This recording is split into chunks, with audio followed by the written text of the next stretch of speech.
Cette fille cherchait sa bague perdue dans la partie profonde de la piscine. Mais ses cheveux se sont coincés dans le trou de drainage. La couverture de la piscine était sur le point de se fermer. La sœur a eu un coup de génie. S'arracher les cheveux de toutes ses forces. Ils nagent frénétiquement vers la surface. Mais ils sont arrivés trop tard. Les sœurs ont tapé sur le couvercle comme des folles, en priant pour que quelqu'un entende leurs appels à l'aide. Jusqu'au moment où le concierge avait verrouillé la porte et était parti à la dernière seconde. La piscine sera fermée pour la journée. Il ne sera pas ouvert avant la semaine prochaine. Ce qui veut dire que les sœurs seront là pendant 2 jours.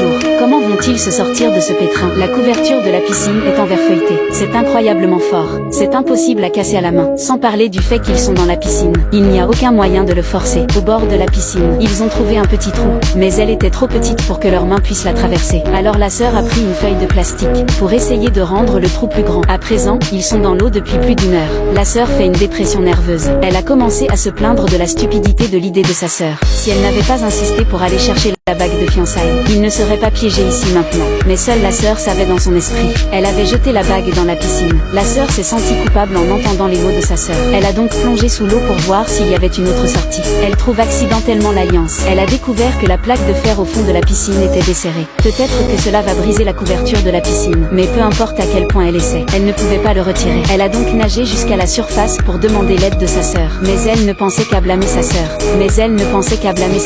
Et pendant qu'ils parlaient, ils se disputaient. Juste à ce moment-là, il y avait un téléphone qui sonnait à l'extérieur de la piscine.